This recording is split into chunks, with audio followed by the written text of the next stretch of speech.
사랑하는 서문교 성도 여러분, 샬롬. 4월 8일 수요일 아침 말씀 시간입니다. 오늘 아침에 함께 묵상하실 하나님의 말씀은 요한복음 21장 15절부터 25절까지인데요. 그중 18절부터 25절까지 말씀을 제가 봉독해 드리겠습니다. 내가 진실로 진실로 네게 이르노니 네가 젊어서는 스스로 띠띠고 원하는 곳으로 다녔거니와 늙어서는 내 팔을 벌리리니 남이 내게 띠띠우고 원하지 아니하는 곳으로 데려가리라. 이 말씀을 하심은 베드로가 어떠한 죽음으로 하나님께 영광을 돌릴 것을 가리키심이로라. 이 말씀을 하시고 베드로에게 이르시되 나를 따르라 하시니 베드로가 돌이켜 예수께서 사랑하시는 그 제자가 따르는 것을 보니 그는 만찬석에서 예수의 품에 의지하여 주님, 주님을 파는 자가 누구오니까 묻던 자더라. 이에 베드로가 그를 보고 예수께 여짜오되 주님, 이 사람은 어떻게 되겠사옵나이까? 예수께서 이르시되 내가 올 때까지 그를 머물게 하고자 할지라도 네게 무슨 상관이냐? 너는 나를 따르라 하시더라. 이 말씀이 형제들에게 나가서 그 제자는 죽지 아니하겠다 하였으나 예수의 말씀은 그가 죽지 않겠다 하신 것이 아니라 내가 올 때까지 그를 머물게 하고자 할지라도 네게 무슨 상관이냐 하신 것이로라. 이 일들을 증언하고 이 일들을 기록한 제자가 이 사람이라. 우리는 그의 증언이 참된 줄 아노라. 예수께서 행하신 일이 이 외에도 많으니 만일 낱낱이 기록된다면 이 세상이라도 이 기록된 책을 두기에 부족할 줄 아노라. 아멘.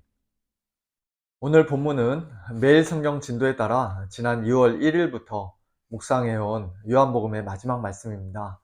앞부분인 15절부터 17절까지의 말씀은 예수님께서 베드로에게 네가 나를 사랑하느냐라고 3번 물으시며 그를 회복시키시는 장면인데요.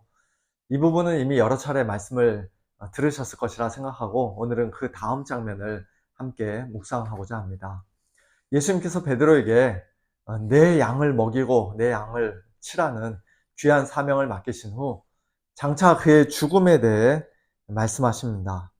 네가 젊어서는 스스로 띠띠고 원하는 곳으로 다녔거니와 늙어서는 내 팔을 벌리리니 남이 내게 띠띠우고 원하지 아니하는 곳으로 데려가리라. 수수께끼 같은 말씀처럼 보입니다만 그러나 요한은 이것이 베드로가 어떠한 죽음으로 하나님께 영광을 돌릴지를 가리키는 말씀이라고 설명합니다. 교회 전승에 따르면 베드로는 로마에서 순교했다고 전해집니다. 또 자신은 감히 주님과 똑같은 방식으로 죽을 수 없다 하여 십자가에 거꾸로 못 박혀 죽었다는 이야기도 있습니다. 그러나 중요한 것은 그가 어디서 어떻게 죽었느냐가 아니라 그의 죽음조차 하나님께 영광이 되었다는 사실입니다. 우리는 흔히 오래 살고 성공적으로 사역해야 하나님께 영광이 된다고 생각합니다만 그러나 성경은 그렇게 말씀하지 않습니다. 자신의 뜻이 아니라 하나님의 뜻에 순종하여 자신이 원치 않는 그 고난의 자리에까지라도 죽음의 자리에까지라도 끝까지 주님을 따르는 바로 그와 같은 삶이 하나님께 영광이 되는 삶이고 그 죽음이 바로 하나님께 영광이 되는 죽음입니다. 예수님께서는 베드로에게 그가 장차 어떻게 죽게 될지를 미리 말씀해 주신 후 곧바로 이렇게 명령하십니다. 나를 따르라. 베드로가 어떤 상황에 처하든지 어떤 죽음을 맞이하든지 간에 끝까지 주님을 따르라는 명령입니다. 그 명령을 받은 베드로는 주님만 바라보며 따라갔어야 함에도 불구하고 금세 뒤를 돌아봅니다. 그리고는 뒤따라오는 요한을 보며 주님께 묻습니다. 주님, 이 사람은 어떻게 되겠사옵나이까? 저는 이렇게 살고 이렇게 죽는다 말씀하셨는데 저 제자는 앞으로 어떻게 되겠습니까? 라고 물어본 것이죠. 그러자 예수님께서 이렇게 말씀하십니다. 내가 올 때까지 그를 머물게 하고자 할지라도 네게 무슨 상관이냐? 너는 나를 따르라. 이 말씀의 핵심과 강조점은 앞부분이 아니라 뒷부분에 있습니다. 즉 예수님께서는 내가 올 때까지 그를 머물게 하겠다, 세상 끝날까지 그를 계속해서 살려두겠다라고 말씀하신 것이 아니라 그를 내가 어떻게 하든 그게 너와 무슨 상관이냐? 너는 나를 따르라고 말씀하신 것입니다. 그런데 베드로는 예수님의 그 말씀을 오해했던 것 같습니다. 형제들에게 그 제자는 죽지 않을 것이다 라는 식으로 이야기를 전한 것입니다. 악의적인 의도를 가지고 한 말은 물론 아니었겠습니다만 요한 입장에서는 참으로 난감한 일이었을 것입니다. 그래서 요한은 이미 수십 년의 세월이 흘렀음에도 불구하고 이 잘못된 소문을 바로잡으며 이렇게 기록합니다. 예수의 말씀은 그가 죽지 않겠다 하신 것이 아니라 내가 올 때까지 그를 머물게 하고자 할지라도 네게 무슨 상관이냐 하신 것이로라. 오늘 우리도 얼마나 자주 아라는 말을 듣고 어라고 말합니까? 고의든 실수든 우리는 때로 가짜 뉴스를 퍼뜨리는 사람이 되기도 하고 또 억울한 피해자가 되기도 합니다. 말은 너무나도 쉽게 왜곡되고 또 잘못된 소문은 걷잡을 수 없이 퍼져나갑니다. 성경을 읽거나 설교를 들을 때도 마찬가지입니다. 내가 듣고 싶은 것만 듣고 읽고 싶은 것만 읽으면 우리는 말씀을 얼마든지 잘못 이해할 수 있습니다. 그러므로 우리는 언제나 겸손한 자세로 말씀 앞에 서야 합니다. 내 생각이 항상 옳다, 100% 옳다는 확신에 갇혀 살 것이 아니라 나 역시 얼마든지 틀릴 수 있음을 인정하며 겸손한 마음으로 진리를 추구하고 진리를 사랑하는 자들이 되어야 합니다. 베드로를 향한 예수님의 이 말씀에서 또 한 가지 중요한 교훈을 우리는 배우게 됩니다. 우리는 다른 사람과 우리 자신을 비교할 필요가 없다는 사실입니다. 우리가 잘 아는 것처럼 베드로는 순교했고 요한은 오래 장수했습니다. 요한이 베드로보다 주님께 더 많은 사랑을 받았기 때문입니까? 더 훌륭한 제자였기 때문입니까? 네, 당연히 그렇지 않죠. 하나님께서 두 사람에게 맡기신 사명이 각각 달랐기 때문입니다. 베드로는 복음을 전하다 순교함으로 하나님께 영광을 돌렸고 요한은 오래 살아 성경을 많이 기록함으로 또 하나님께 영광을 돌렸습니다. 둘 중 누가 더 귀하고 누가 더 성공했다고 말할 수 없습니다. 오늘 우리도 마찬가지입니다. 왜 나는 이렇게 힘들까? 왜 저 사람은 저렇게 아무 어려움 없이 잘 될까? 그런 마음이 들 때마다 우리는 주님의 이 말씀을 기억해야 합니다. 그 사람이 어떻게 되든 그게 너와 무슨 상관이냐? 너는 나를 따르라. 그렇습니다. 우리는 다른 사람과 비교할 필요가 없습니다. 부러워할 것도 없고 원망할 것도 없습니다. 우월감도 열등감도 가질 필요가 없습니다. 우리의 기준으로 다른 사람의 신앙이나 사역을 함부로 판단하거나 정죄해서도 안 됩니다.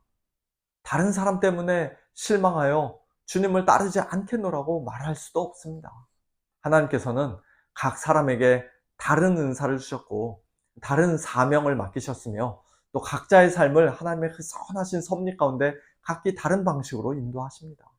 그러므로 우리는 다른 사람이 어떠하든지 상관없이 앞에 계신 주님만 바라보고 주님만 따라가면 됩니다. 물론 함께 이 믿음의 길을 걷는 동료 성도들이 넘어졌을 때는 일으켜주고 지쳐있을 때는 붙들어주며 사랑과 선행으로 서로를 격려해야 합니다만 그러나 가장 중요한 것은 우리가 끝까지 주님을 따르는 것입니다. 마지막으로 사도 요한은 요한복음의 결론을 이런 말씀으로 마칩니다. 이 일들을 증언하고 이 일들을 기록한 제자가 이 사람이라 우리는 그의 증언이 참된 줄 아노라. 예수께서 행하신 일이 이 외에도 많으니 만일 낱낱이 기록된다면 이 세상이라도 이 기록된 책을 두기에 부족할 줄 아노라. 요한복음을 비롯한 성경 66권은 우리가 구원을 받고 또 성도답게 살아가기에 충분한 하나님의 말씀이요 진리의 말씀입니다. 그러나 우리 주님은 이 기록된 말씀으로도 다 담을 수 없을 만큼 크신 분이십니다. 지금 우리가 알고 있는 예수님이 전부가 아닙니다. 예수님은 우리가 이 땅에서 평생을 배워도 다 알 수 없고 천국에서 영원토록 묵상해도 다 헤아릴 수 없는 분이십니다. 그 주님을 사랑하며 그 주님을 사모하며 이 땅에서 충성스럽게 주님을 따르다가 마지막 날 기쁨으로 주님 앞에 서는 복된 저와 여러분 우리 모두가 될 수 있기를 예수님의 이름으로 축원합니다. 함께 기도하겠습니다.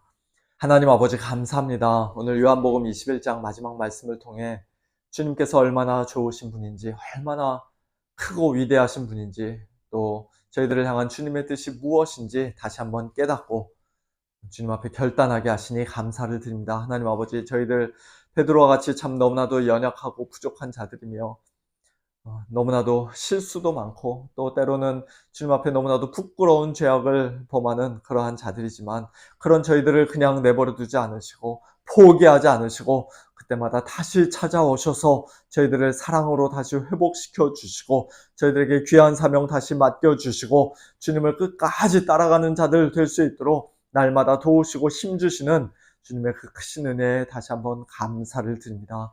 하나님 아버지, 예수님을 따라가는 이 삶이 결코 쉬운 일이 아님을, 결코 쉬운 길이 아님을 주님께서 아십니다. 때로는 원치 않는 고난의 자리에 들어가야 되며 여러 가지 어려움을 겪어야 되는 그와 같은 삶일지라도, 그러나 저희들의 그와 같은 고난을 통하여서, 심지어는 저희들의 죽음을 통하여서도 하나님께서 영광을 받으신다면 그것이 저희들에게 큰 기쁨이요 참 영광인 줄로 믿습니다. 하나님 아버지, 저희들 주님만 바라보며 주님을 끝까지 따라가는 자들 되게 하여 주옵소서. 특별히 주위에 있는 사람들과 우리 자신을 비교하며 우리의 영혼을 갉아먹는 그와 같은 일 없도록 오직 주님께 저희들의 시선이 고정되게 하여 주시고, 다른 사람과 비교하느라 우리가 더 불행해지는 일이 없도록, 아버지 하나님, 또 다른 사람 앞에서 우쭐해지고 교만해지는 일이 없도록 저희들 오직 주님께만 시선을 고정하는 믿음을, 담대한 믿음, 견고한 믿음 저희들에게 허락하여 주시옵소서. 사랑하는 우리 성도님들, 오늘도 하나님께서 붙잡아 주시고, 아버지 하나님, 참 이 땅에서 다 우리가 주님을 온전히 알 수 없지만 영광스러운 천국에서 주님의 얼굴과 얼굴을 맞대며 영원토록 교제를 나눌 주님을 더 깊이 알아가게 될 그 날을 사모하는 가운데 이 땅에서의 잠시 잠깐의 어려움과 고난을 믿음으로 잘 통과하는 우리 모든 성도님들 다 될 수 있도록 주님 축복하여 주시옵소서. 감사드리며 예수님의 이름으로 기도하옵나이다. 아멘. 성도님들, 오늘도 주님과 동행하시는 복된 하루 보내시길 바라고요. 저녁에 찬양과 기도의 밤 때 뵙도록 하겠습니다. 샬롬.